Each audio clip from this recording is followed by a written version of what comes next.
मुलाकात हुई है, आपने letter of support Congress party का लेकर के आप अब हमने मैं अभी राजभवन से वापस आया हूं। माननीय लेफ्टिनेंट गवर्नर साहब से मेरी मुलाकात हुई। मुलाकात के दौरान मैंने उन्हें नेशनल कॉन्फ्रेंस, कांग्रेस, सीपीएम, आम आदमी पार्टी और जिन इंडिपेंडेंट्स के तरफ से नेशनल कॉन्फ्रेंस को समर्थन की चिट्ठी मिली है, उन्हें उन चिट्ठियों को मैंने लेफ्टिनेंट गवर्नर साहब के हवाले किए और उनसे गुजारिश की कि जल्द से जल्द वो तारीख मुकर्रर करें ताकि यहाँ ओथ लिया जाए और लोगों की चुनी हुई हुकूमत जो है अपना काम संभाले। किस तारीख को सर ओथ सेरेमनी? अब ये लंबा सिलसिला रहेगा क्योंकि ऐसा नहीं है कि एक इलेक्टेड गवर्नमेंट को दूसरे इलेक्टेड गवर्नमेंट का जो है में तब्दील होगा। सेंट्रल रूल है, यूनियन टेरिटरी है और गवर्नर साहब को एक अपने कागज तैयार करके पहले राष्ट्रपति भवन भेजने हैं।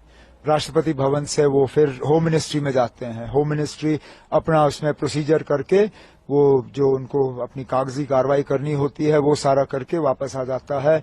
तो फिलहाल हमें ये कहा गया है कि इसमें 2-3 दिन तो लग ही जाएंगे। तो अगले हफ्ते ट्यूसडे वेंसडे से पहले मुझे उम्मीद नहीं है। उम्मीद की जा रही है कि अगर ये सारा जल्दी हो जाता है तो वेंसडे को हम ओथ सेरेमनी यहाँ कर लेंगे। ऐसा कयास लगाया जा रहा था कि इंडिया अलायंस के तमाम बड़े नेता इस ओथ सेरेमनी में मौजूद रह सकते हैं, तो किन अब आप अभी वो आप फारूक साहब से बात करिए। इंडिया ब्लॉक के लीडर वो हैं और इन्विटेशंस अगर जाएंगे तो उनके तरफ से जाएंगे। मुझे जिनको इनवाइट करना होगा वो अपने तरफ से मैं कल बैठ के उन्हें जो है दावत दूंगा। लेकिन फिलहाल तो अब ओथ की तैयारी हो रही है। सर, आज कांग्रेस लीडर्स भी मिलने आए थे, तो क्या कोई डिमांड्स या कुछ नहीं? उन्होंने डिस्कशंस तो हमारी रहती हैं, हम मिलके हुकूमत बना रहे हैं। उनका जो है लेटर ऑफ सपोर्ट हमें हासिल हुआ है और उन्होंने आज अपनी बैठक की। उनकी अपनी बैठक में उन्होंने अपने हाईकमांड को इजाजत दी कि वो सीएलपी का जो है फैसला करें, सीएलपी लीडर का फैसला करें। तो हमने जो अपनी अंदरूनी बातें करनी थी वो हमने की। सर, काफी इंडिपेंडेंट कैंडिडेट्स भी अब ज्वाइन इन कर रहे हैं एनसीए ने, देखा पिछले कुछ दिनों में, तो क्या एक्सपेक्टेशन है कि और जो बाकी हैं वो भी ज्वाइन करेंगे, ऐसा कुछ? न, ऐसी बात नहीं है। ये आमतौर पे वही लोग हमारे साथ जुड़ रहे हैं जो पहले भी हमारे साथ जुड़े हुए थे। एक आध को छोड़ के ये सारे वही हैं जिनको शायद अलायंस की वजह से अपनी सीट नहीं मिल पाई और वो आजाद उम्मीदवार के तौर पे इलेक्शन लड़के गए और जीत गए।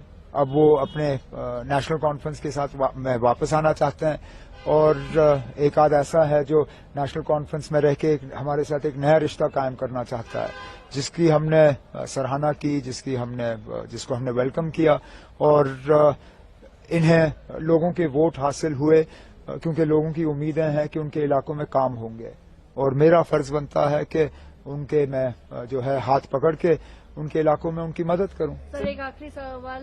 इल्तिजा मुफ्ती जी क्लेम कर रही हैं कि बिजबिहारा में एनसी के वर्कर्स जो है वैंडलिज्म कर रहे हैं, they are attacking their workers. मुझे कुछ नहीं कहना इसमें। ये अब अगर किसी तरह का सबूत है तो वो पेश करें।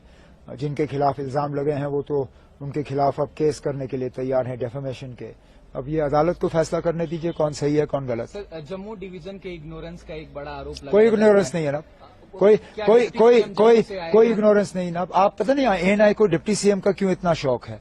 आप हम पे छोड़ दीजिए, हमने किसको कहां से लेना है। और फैसला या ऐलान यहाँ आपके एजेंसी के तरफ से नहीं होगा। आप हम पे छोड़िए। मैं बार बार ये कहता आया हूं कि हम किसी इलाके को इग्नोर नहीं करेंगे और इस हुकूमत में जम्मू इग्नोर नहीं होगा। और इससे ज्यादा आप क्या सुनना चाहते हैं? बहुत शुक्रिया सर। चलिए, थैंक यू।